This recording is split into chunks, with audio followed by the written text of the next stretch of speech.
Hello friends, welcome to વર્સ kitchen. કેમ છો બધા? હું છું વર્ષા. સુપર હેલ્ધી, ટેસ્ટી અને ઇઝી રેસિપીઝ જોવા માટે વર્સ કિચન યુટ્યુબ ચેનલને સબસ્ક્રાઇબ કરજો. અને તમને જો મારી રેસિપી ગમતી હોય તો વિડીયોને તમારા ફ્રેન્ડ્સ અને ફેમિલી સર્કલમાં જરૂરથી શેર કરજો. Thanks and stay healthy. આજે આપણે ખૂબ જ હેલ્ધી અને ટેસ્ટી એવી નવી વાનગી બનાવીશું. ગુલાબી ઠંડી શિયાળાની શરૂઆત થઈ ગઈ છે, તો આપણે ખૂબ જ પૌષ્ટિક અને વજન પણ ન વધે એવો ગોળ અને ખાંડ વગરનો ગુંદર પાક બનાવીશું, જે ફેટ એટલે કે ચરબી ઓગાળવામાં પણ મદદ કરશે અને વજન પણ નહીં વધે અને રોગપ્રતિકારક શક્તિ વધે અને પાચન શક્તિ વધે એવો આ ગુંદર પાક તૈયાર થશે. વિટામિન્સથી ભરપૂર એવા ગુંદર પાક બનાવવા માટે આ રીતનો સોફ્ટ ખજૂર લેવો, જે પાણી જેવો ખજૂર આવે છે નરમ એવો નહીં, વધારે પડતો સોફ્ટ પણ નહીં અને કડક પણ નહીં, અને એકદમ સોફ્ટ એવા સારી ક્વોલિટીના અંજીર લેવા. અને ઠળિયા કાઢેલો ખજૂર છે, અને અડધો કપ બદામ, અડધો કપ કાજુ, અડધો કપ અખરોટ અને 1/4 કપ પિસ્તા અને 1/4 કપ પમ્પકિન સીડ્સ લીધા છે. જો તમારી પાસે પમ્પકિન સીડ્સ ના હોય તો મગજતરીના બી લેવા અને મોટા મોટા ટુકડામાં કટ કરી લેવું. અને અંજીરને આ રીતે એકદમ ઝીણો સમારી લેવાનો છે, કેમ કે અંજીર મિક્સરમાં ક્રશ નહીં થાય અને અંજીરને પલાળીને આપણે યુઝ નથી કરવાનો. અને 100 ગ્રામ ગુંદર લેવાનો છે. 100 ગ્રામ ગુંદર એકદમ સારી ક્વોલિટીનો લેવો. અને 1.5 કપ બારીક સમારેલો અંજીર, 2 કપ ઠળિયા કાઢેલો ખજૂર અને આ બધા ડ્રાય ફ્રૂટ્સ છે. અને મેઝરમેન્ટ નીચે મેં ડિસ્ક્રિપ્શનમાં લખીને આપ્યું છે. હવે ગુંદર તળવા માટે થોડું થોડું ઘી જરૂર પ્રમાણે ગરમ કરતા જવું અને ગુંદરને તળતા જવું. તો ગુંદર ફ્રાય કરવા માટે ઘી મીડિયમ ગરમ થાય એટલે ગેસની ફ્લેમ મીડિયમ જ રાખવી અને થોડો થોડો ગુંદર ફ્રાય કરવો. મીડિયમ ટુ હાઈ ફ્લેમ પર ગુંદરને ફ્રાય કરવાનો છે, જેથી એકદમ સરસ તે મમરા જેવો ફૂલી જશે અને વ્હાઈટ તળાશે અને વચ્ચેથી બિલકુલ કાચો અને ચીકણો નહીં રહે. ગુંદર એકદમ સરસ રીતે તળાયો હશે તો ખાવાની ખૂબ જ મજા આવશે, દાંતમાં બિલકુલ નહીં ચોંટે. જેમ જેમ જરૂર પડે તેમ તેમ થોડું ઘી નાખતા જવું અને ગુંદરને ફ્રાય કરતા જવું. પહેલેથી બધું ઘી વધારે નાખીને નહીં ફ્રાય કરવાનો. જેમને ગુંદર નહીં ભાવતો હોય એ લોકો પણ આ ગુંદર પાક ભરપૂર ખાશે અને એક જ દિવસમાં 1 કિલો ખવાઈ જશે ઘરમાં. જો તમે એકવાર બનાવશો તો વારંવાર બનાવશો, એટલો ટેસ્ટી બને છે. એકદમ સરસ રીતે ગુંદર ફ્રાય થઈ ગયો છે. આ રેસીપી ચોક્કસથી આ શિયાળામાં ટ્રાય કરવા જેવી છે. જરૂરથી તમે એકવાર ટ્રાય કરજો. અને આ રીતનો ગુંદર ફ્રાય થઈ જવો જોઈએ. મમરા જેવો ફરસો ગુંદર ફ્રાય થયા બાદ થવો જોઈએ. અને એક વાટકાની મદદથી તેને આ રીતે અધકચરો વાટી લેવો. કોઈ કોઈ દાણા આખા રહે તો એ ખાવામાં ખૂબ જ સરસ લાગશે. હવે એક પેનમાં 1 ટેબલસ્પૂન જેટલું ઘી લઈને આ જે ડ્રાય ફ્રૂટ છે તેને 5 થી 7 મિનિટ સ્લો ગેસ પર શેકવાનું છે.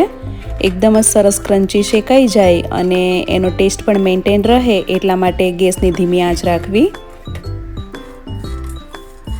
અને આફ્ટર પ્રેગ્નન્સી એટલે કે ડિલિવરી બાદ, માતા બન્યા બાદ સ્ત્રી માટે ખૂબ જ પૌષ્ટિક અને ગુણકારી ગુંદર કાટલું પાક આ સાબિત થશે, જે વજન પણ નહીં વધે અને પાચન શક્તિ પણ સ્ટ્રોંગ બનાવે, રોગપ્રતિકારક શક્તિ વધારે એવો ગુંદર કાટલું પાક તૈયાર થશે. તો જરૂરથી આ રેસીપી આફ્ટર પ્રેગ્નન્સી દરેક સ્ત્રી એટલે કે માતા બન્યા બાદ ટ્રાય કરવા જેવી છે. અને નાના બાળકોથી લઈને ઘરમાં મોટા દરેક લોકો માટે પણ ખૂબ જ ગુણકારી સાબિત થશે. હવે તેમાં ડ્રાયફ્રૂટ શેકાઈ ગયું છે થોડું, તો તેમાં આપણે પમ્પકિન સીડ્સ એડ કરી દઈશું. અને પમ્પકિન સીડ્સ એડ કર્યા બાદ 2 મિનિટ જ શેકવું, કેમ કે આ બિયાને શેકાતા બિલકુલ વાર નથી લાગતી. એકદમ સરસ રીતે શેકાઈ ગયું છે, તો આપણે તેને અલગ પ્લેટમાં ટ્રાન્સફર કરી લઈશું. હવે એ જ પેનમાં આપણે 2 ટેબલસ્પૂન જેટલું ઘી લઈને પહેલાં અંજીરને 2 મિનિટ શેકવાનું છે સ્લો ગેસની ફ્લેમ પર. અને અંજીર એકદમ સોફ્ટ નરમ ક્વોલિટીનો હોય તેવો જ લેવો. અને જો તમારા મિક્સરમાં અંજીર ક્રશ થઈ જતો હોય તો અંજીરને ક્રશ કરીને પછી શેકવો. અંજીર થોડો શેકાશે એટલે સોફ્ટ વધારે થઈ જશે અને ત્યારબાદ તેને આપણે થોડો મેશ કરી લેશું. તો 2 મિનિટ અંજીર શેકાયા બાદ તેમાં હવે આ 2 કપ જેટલો બિયા કાઢેલો ખજૂર છે એ એડ કરી દેવો. 1.5 કપ અંજીર છે અને 2 કપ ખજૂર છે. 200 mlનો મારો કપ છે એ મેઝરમેન્ટથી મેં લીધું છે.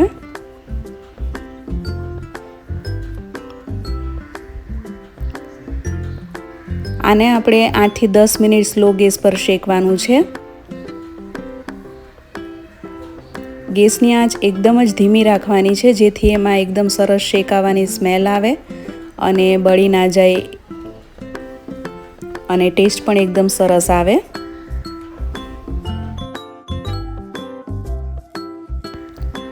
અંજીર એકદમ સોફ્ટ થઈ ગયો છે તો તેને કોઈ વાટકા અથવા તો પાઉંભાજી મેશરની મદદથી આ રીતે એને થોડો મેશ કરી લેવો, જેથી તે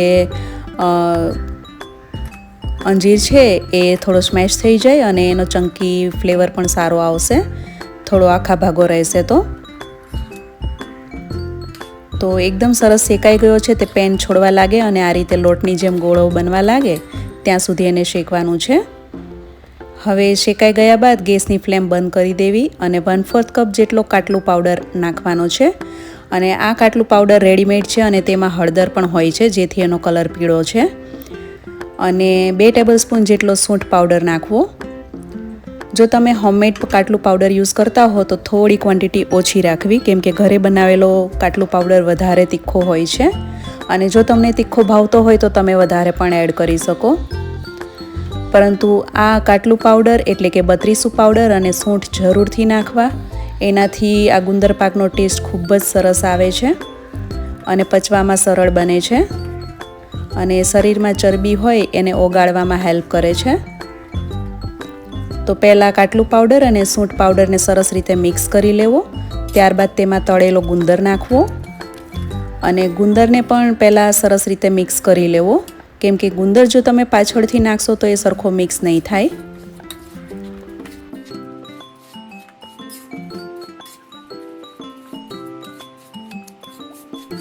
હવે તેમાં શેકેલું ડ્રાયફ્રૂટ છે એ મિક્સ કરવું અને 1 કપ જેટલું સૂકું કોપરાનું ખમણ એડ કરવું.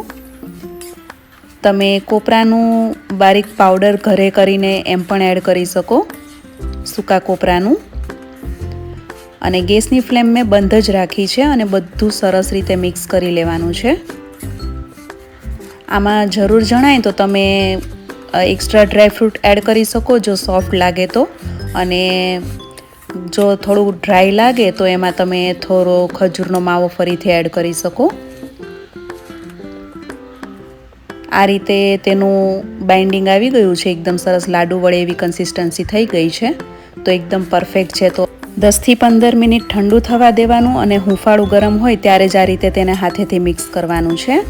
અને થોડો આખો તળેલો ગુંદર મેં રહેવા દીધો છે, એ પણ હું મિક્સ કરી રહી છું, જેથી તેનો ક્રંચ આવે ખાવામાં, તો લુકમાં પણ સરસ લાગે અને ટેસ્ટમાં પણ. અને હાથેથી સરસ રીતે મસળીને મિક્સ કરી લેવું. એકદમ પરફેક્ટ બાઇન્ડિંગ આવી ગયું છે, લાડુ વડે તેવી કન્સિસ્ટન્સી થઈ ગઈ છે. અને વધારે આપણે એને હેલ્ધી અને ટેસ્ટી બનાવવા માટે તેમાં 2 ટેબલસ્પૂન જેટલું મધ એટલે કે હની મિક્સ કરીશું. કમ્પ્લીટલી ઓપ્શનલ છે, તમને મધ ના ભાવતું હોય તો નહીં નાખવું. મધ એટલે કે હની એકદમ હુંફાળું ગરમ હોય ત્યારે જ મિક્સ કરવાનું છે, તો મધના ગુણ બધા જળવાઈ રહેશે, એને ગરમ નથી કરવાનું. હવે આમાંથી તમે નાના નાના એના રોલ્સ પણ બનાવી શકો અને એના પીસીસ પણ બનાવી શકો.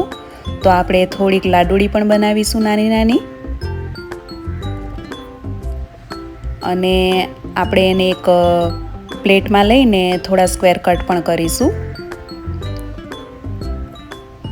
અને એક લાડુળી તમે ખાશો તો તમે 8 થી 10 ખાઈ જશો, એવો આનો ટેસ્ટ આવશે. આમાં ખજૂર પાક, ગુંદર પાક, અડદિયા પાક, કાટલું પાક બધાનો જ ટેસ્ટ આવે છે. બિલીવ મી, તમે એકવાર ટ્રાય કરશો તો તમે 5 કિલો આરામથી બનાવીને ખાઈ જશો, એટલો સરસ બને છે ટેસ્ટમાં. તો આ રીતે તેને અલગ પ્લેટમાં આ રીતે સ્ક્વેરમાં શેપ આપી દેવો.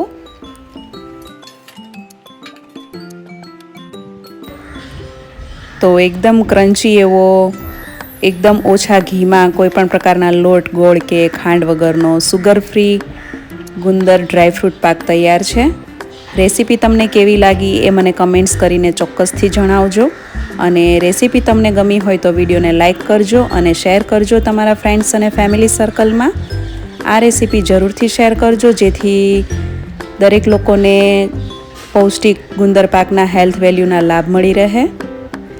માત્ર 2 ચમચી ઘીમાં ખૂબ જ ઓછા સમયમાં કોઈપણ પ્રકારના લોટ, સાકર અને ગોળ વગરનો આ દેશી કાટલું પાક છે, જે ગુજરાતમાં કાઠિયાવાડમાં ખાસ કરીને મા બન્યા બાદ, ડિલિવરી બાદ દરેક સ્ત્રીને આ ખવડાવવામાં આવે છે.